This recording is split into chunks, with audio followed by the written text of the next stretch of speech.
तो आज बात करते हैं NVIDIA के 3090 गीगाबाइट और AMD की तरफ से आने वाले GPU के लीक्स के बारे में। तो मेरा नाम है मोहसिन और आप देख रहे हैं इंडियन टेक सीक्वेंस।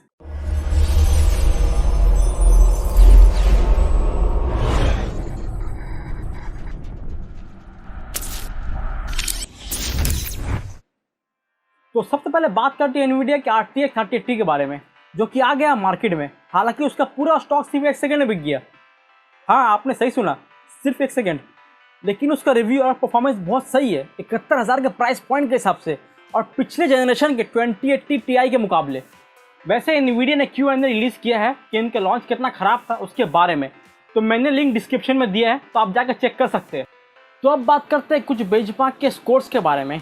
तो हार्डवेयर अनबॉक्स में हमें 14 गेम का एवरेज बेंचमार्क निकाला है। तो उसमें हमें ये पता चलता है कि 2080 Ti से 3080 20 से 30% ज़्यादा बेटर परफॉर्म कर रहा है। और ये बहुत सही भी है, क्योंकि 2080 Ti का हाफ प्राइस में इतना अच्छा परफॉर्मेंस मिल रहा है। लेकिन क्या हुआ 1.5 लाख का फ्लैगशिप RTX 3090 का? तो वो रिलीज़ होने वाला 24 सितंबर को पब्लिक में। लेकिन जैसे कि 3080 का बेंचमार्क आ गया था पहले ही, वैसे ही 3090 का फुल बेंचमार्क आ गया है। और ये रिव्यू बेंचमार्क वही सेम लोगों से आ रहा है जिन्होंने 3080 का फुल बेंचमार्क रिलीज़ किया था। तो जैसे कि आपको पता है 3090 का प्राइस तकरीबन 2 गुना ज़्यादा है 3080 से, तो हम लोग परफॉर्मेंस भी डबल या उसके आसपास एक्सपेक्ट कर रहे हैं। लेकिन ऐसा कुछ नहीं है, क्योंकि टेक लैब के वीडियो के अनुसार 3090 सिर्फ 10% एवरेज में फास्ट है 3080 से, और ये उन सब गेम्स को भी लेकर है जिसमें DLSS और रे ट्रेसिंग फीचर्स है। तो लो रेजोल्यूशन गेम्स में जैसे रेनबो सिक्स सीज 5.8% परफॉर्मेंस दे रहा है 3080 के मुकाबले, और हाई रेजोल्यूशन 4K में डेड स्टैंडिंग गेम्स में DLSS और रे ट्रेसिंग ऑन करके भी 11.5% ज़्यादा परफॉर्मेंस दे रहा है।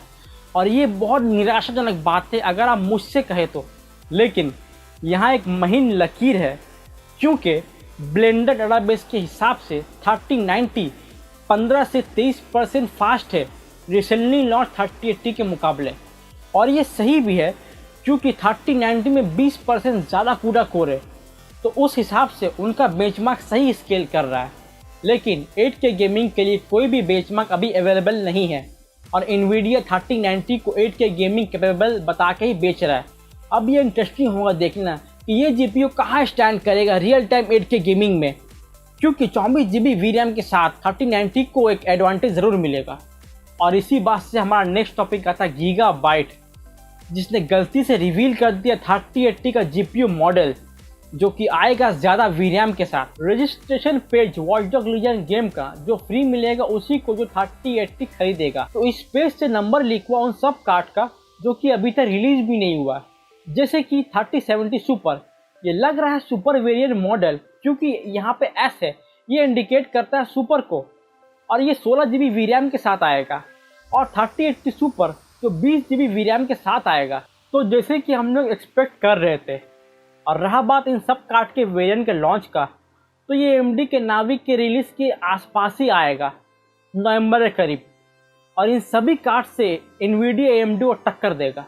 ये सुपर वेरिएंट कार्ड बहुत ही दिलचस्प होने वाला है, क्योंकि इसका VRAM डबल होगा, और इसका प्राइस में कितना फ़र्क होगा वो देखना होगा। और उसी हिसाब से ये कार्ड फिर यूज़र को सही होगा अगर इसका प्राइस टू परफॉर्मेंस रेशियो ठीक हो तो। और मेरा ओपिनियन ये है कि 3080 20 GB RAM के साथ 3090 के बहुत करीब आ जाएगा, और प्राइस में भी बड़ा डिफरेंस होगा दोनों में। तो उस हिसाब से 3080 बेस्ट ऑप्शन होगा। तो आपका क्या राय है इस बारे में, आप बताइए। तो अब आता है हमारा नेक्स्ट टॉपिक पर, जो कि है AMD की तरफ से आने वाला RX 600 सीरीज़ के बिग नावी GPU। तो बात करेंगे इससे जुड़े कुछ रिसेंट अपडेट्स के बारे में।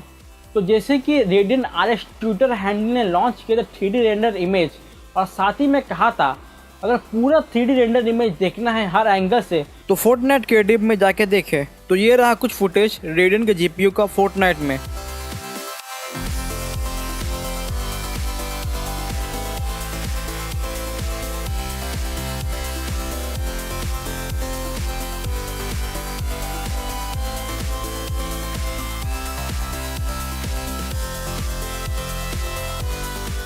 तो ये बहुत ही बड़ा मार्केटिंग स्ट्रेटजी है AMD की तरफ से, क्योंकि जो लोग ये गेम खेलते होंगे वो जाके एक बार ज़रूर चेकआउट करेंगे।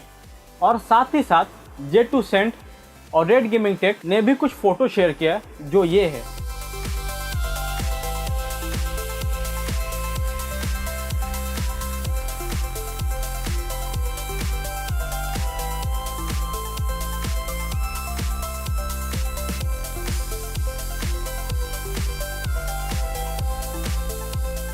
तो आने वाला है AMD का radian flagship card RX 6900 XT और ये नावी 21 GPU पे बेस्ड है, जो कि बिग नावी के नाम से भी जाना जाता है। और इसका डाइस साइज 505 स्क्वायर मिलीमीटर हो सकता है, 60 से 80 कोर काउंट और 5120 steam processor, 16 GB GDDR6 RAM और मेमोरी बैंडविड्थ 256 से 384 और ये RDNA 2 आर्किटेक्चर पे बेस्ड होगा। ये 3 ट्रिपल एक्सल फैन कूलर के साथ आएगा जो कि 300 वाट पावर का हीट हैंडल कर लेगा और 7 नैनोमीटर नावी 21 GPU पर बेस होने के बाद भी इसका बेस क्लॉक स्पीड बहुत हाई होगा जो कि 2 गीगाहर्ट्ज़ तक जाएगा और इसका हाई क्लॉक स्पीड PS5 से भी ज़्यादा हो सकता है, इसलिए इसमें डुअल 8 पिन पावर कनेक्टर लगाया हुआ है। और रेड गेमिंग टेक के पॉल ने ये कहा है कि ये बहुत बड़ा 128 MB कैश साइज के साथ आ सकता है, जिसे AMD इन्फिनिटी कैश कहता है, जो कि 256 मेमोरी बस को कंपनसेट कर सके और इतना पावरफुल हो सकता है कि कम्पीट कर सके 3090 और उसका आने वाला 3090 Ti वेरिएंट को भी। पर ये रिलीज़ के बाद ही पता चलेगा कि AMD कैसे कम्पीट करेगा और प्राइसिंग एग्रेसिव करेगा या स्लॉट प्राइसिंग करेगा। तो ये सब अभी रूमर्स है, तो एकदम से हमें कंफर्म मान के से खुश नहीं होना चाहिए। तो AMD ने अभी नेम स्कीम भी नहीं किया है, तो एक्चुअल कंफर्मेशन अनाउंसमेंट डेट 28 अक्टूबर के बाद ही पता चलेगा। तो आज के लिए बस इतना ही, आगे हम ऐसे ही और भी इंफॉर्मेशन आप तक पहुँचाते रहेंगे। और आपका क्या राय है NVIDIA और AMD के GPUs के बारे में, आप कमेंट करके बता सकते हैं। हमारा लेटेस्ट वीडियो Ryzen 5000 के ऊपर था, जिसे आप जाके चेक कर सकते हैं और जिसका लिंक आपको डिस्क्रिप्शन में मिल जाएगा। आपको कैसा लगा हमारा प्रयास हमें बताएं, और कोई सुझाव या सवाल हो तो कमेंट बॉक्स में ज़रूर बताएं। और साथ ही साथ हमारा सोशल मीडिया प्लेटफॉर्म पर हमसे आके जुड़े, जिसका लिंक आपको डिस्क्रिप्शन पे मिल जाएगा। और हाँ, मेरा एक एम है कि हमारा भी अपना एक PC कम्युनिटी हो। तब तक के लिए शुक्रिया और धन्यवाद।